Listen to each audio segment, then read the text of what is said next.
Hey everybody, welcome back to Great Lakes Junction. We're in the kitchen today with the boss and he's gonna help me can diced tomatoes. So we're just getting our tomatoes all washed up. We are in the thick of tomato season here and have been harvesting pounds upon pounds. Okay, so all you need to do for this is boil the water, put the tomatoes in until the skins loosen. Sometimes I nick the skins so they come off a little quicker. And as soon as they're done, you put them in icy cold water so it stops the cooking process. These are paste tomatoes, so they'll be better for doing diced. There won't be so much water in them, in the jars after they've been canned. They'll be a little bit thicker. So all we need to do to make diced tomatoes is slip the skins off, and then we dice them up and put them in a jar. They need to have 1/2 inch head space. You can fill the jars, you push them down in so the juice releases and it kind of fills the jar up. And that's pretty much it. You put 1 tablespoon of lemon juice per jar, and if you wish, you can add a teaspoon of salt. I'm not adding any salt, as with most of my recipes. I don't put salt in any of our stuff unless I absolutely have to. I salt everything after when we're cooking with it. So that's it. We'll be back when we get these jars filled up. Okay, so we are getting ready to almost be finished filling these and having 1 canner load ready to go get started. I'm going to be pressure canning these, and I am using the USDA home canning, complete guide to home canning book, and we are working off of page 3-11. So tomatoes packed raw without added liquid. So all you have to do is pack it tight, push them all down nice and tight, and then you put in 1 tablespoon per jar of lemon juice. I always use bottled lemon juice, so you know for sure that it's the same acidity throughout the whole bottle. Raw lemons are not all the same. They're not all the same acidity level, so I always used bottled. So we're just going to add that on the top, just like that. And then you need to debubble, and you'll have to adjust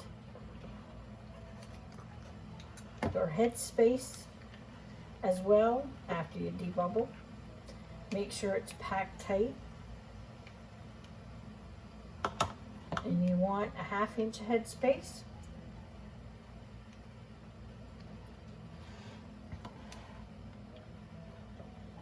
And make sure, it's really important to get all the air out, as much air as you can out of these jars, so you don't have siphoning or anything when you're pressure canning. Now, if you don't have a pressure canner, these can be water bath can as well. They take, I do believe, 85 minutes to water bath these. If you're pressure canning them, it takes 25 minutes per pint. So big difference in time between pressure canning and water bathing. but you can do it either way, whatever you're more comfortable with.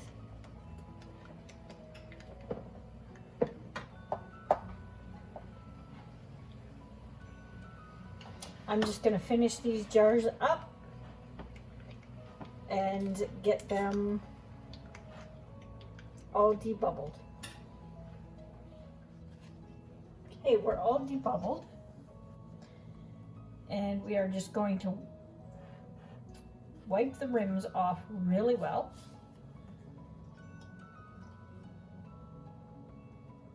Place our lid and our ring. There, and that's it. Because these are room temperature, your canner needs to be room temperature. The water in it as well. Make sure you have the right amount of water in your canner if you're pressure canning. If you're wondering why water bath canning is so long, 85 minutes is a long time for canning. When you're canning something like this, it's very dense.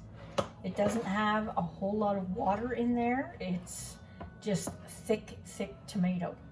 So that is why it's the length of time it is for the water bath canning. It's for the heat to get right into the center of these jars and make sure that they're cooked and pressurized to where they need to be.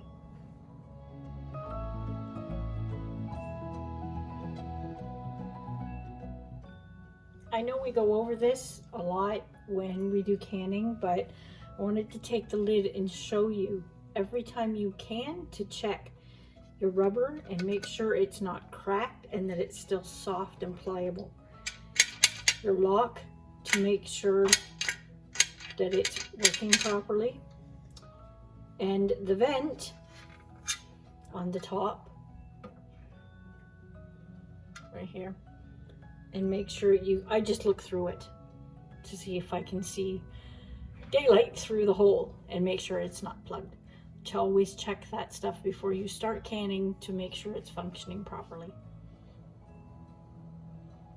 Okay, there they are. All done, bubbly and good.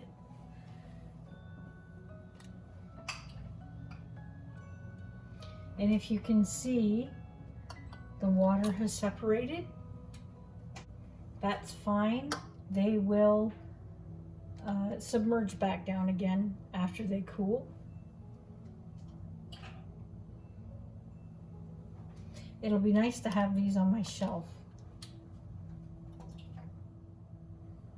Okay, that's it.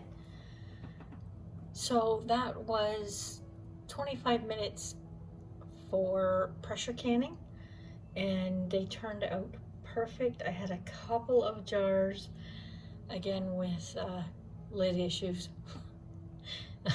I'll just have to get through all of these lids that I have stashed away, and hopefully can switch over to 4-jar lids very soon, I hope. So that's it for this video. If you liked it, hit that thumbs up.